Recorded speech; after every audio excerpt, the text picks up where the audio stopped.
കാട്ടാനക്കൂട്ടത്തോടൊപ്പം ചേർന്ന് ശാന്തനായി മൂന്നാറിലെ പടയപ്പ.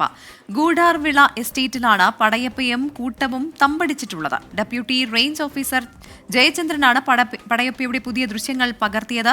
കഴിഞ്ഞ ദിവസം ജനവാസ മേഖലയിൽ ഇറങ്ങിയ പടയപ്പയെ RRT തുരത്തിയിരുന്നു. പിടിയാനകൾ അടങ്ങുന്ന കൂട്ടത്തോടൊപ്പം പടയപ്പ ശാന്തനായി തുടരുമെന്ന് വനംവകുപ്പ് പറഞ്ഞു.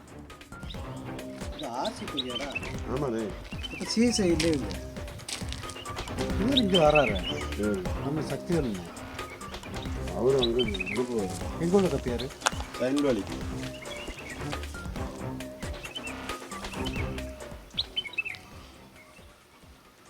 രാഹുൽ വിജയൻ കൂടുതൽ വിവരങ്ങളുമായി ചേരുന്നുണ്ട്. രാഹുൽ, പടയപ്പ പണ്ടൊരു ശാന്തൻ ആയിട്ടുള്ള ആ ആനയായിരുന്നു. അത് കഴിഞ്ഞിട്ടാണ് പിന്നെ അക്രമത്തിലേക്കൊക്കെ കടന്നത്.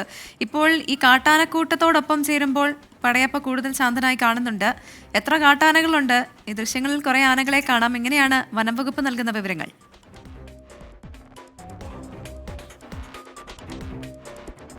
പ്രവിധ, മതപ്പാടിലുള്ള പടയപ്പ കഴിഞ്ഞ കുറച്ച് ദിവസങ്ങളായി വലിയ അക്രമ സ്വഭാവത്തിലേക്ക് പോയിരുന്നു. വാഹനങ്ങൾ ആക്രമിക്കുന്നു, ആളുകൾക്ക് നേരെ പാഞ്ഞെടുക്കുന്നു, അതുപോലെ തന്നെ കൃഷിവിളകളൊക്കെ നശിപ്പിക്കുന്നു.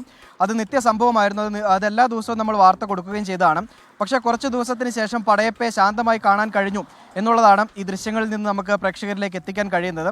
ഡെപ്യൂട്ടി റേഞ്ച് ഓഫീസറായിട്ടുള്ള ജയചന്ദ്രനാണ് ഈ ദൃശ്യങ്ങൾ പകർത്തുകയും ചെയ്തിട്ടുള്ളത്. 4 പിടിയാനകളും അതുപോലെ 2 കുട്ടിയാനകളും അടങ്ങുന്ന സംഘത്തിനൊപ്പമാണ് പടയപ്പ ചേർന്നിരിക്കുന്നത്. മതപ്പാടിലായതുകൊണ്ട് തന്നെ ഇണചേരുന്നതിന് വേണ്ടി ഈ കൂട്ടത്തോടൊപ്പം ചേർന്നതായിരിക്കാം പടയപ്പ എന്നുള്ളതാണ് വനംവകുപ്പ് പറയുന്നത്. ഈ കൂട്ടത്തോടൊപ്പം ചേർന്നതുകൊണ്ട് തന്നെ ഇനി വലിയ പ്രശ്നത്തിലേക്കൊന്നും പോവില്ല. സാവധാനം പഴയ രീതിയിലേക്ക് മടങ്ങി വരും. പടയപ്പ അക്രമ സ്വഭാവമൊക്കെ ഉപേക്ഷിച്ചേക്കാം എന്നുള്ളതാണ് വനംവകുപ്പ് വ്യക്തമാക്കുന്നത്. എന്തായാലും ഇങ്ങനെ ശാന്തനായി നിൽക്കുകയാണെങ്കിൽ വലിയ കുഴപ്പമില്ല. മറിച്ച് ഈ ജനവാസ മേഖലയിലേക്കൊക്കെ ഇറങ്ങിയ ആളുകൾക്ക് നേരെ വലിയ ബുദ്ധിമുട്ടുണ്ടാക്കുകയോ അല്ലെങ്കിൽ ആക്രമിക്കുകയോ അങ്ങനെ എന്തെങ്കിലും സംഭവങ്ങൾ ഉണ്ടായാൽ അത് വലിയ തരത്തിലുള്ള ബുദ്ധിമുട്ടുണ്ടാവും. കഴിഞ്ഞ ദിവസം ജനവാസ മേഖലയിൽ ഇറങ്ങിയിരുന്നു, ഒരു ലോറി തടഞ്ഞിരുന്നു. RRT വലിയ പാടുപെട്ടിട്ടാണ് ഈ പടയപ്പെ തുരത്തിയത്. പിന്നീട് ഇപ്പോൾ വീണ്ടും RRTയുടെ പ്രത്യേക നിരീക്ഷണം ഇത് മതപ്പാടിലായതുകൊണ്ട് ഉണ്ട് എന്നുള്ളത് കൂടി ഈ ഘട്ടത്തിൽ പറയുകയാണ് പ്രവിധ.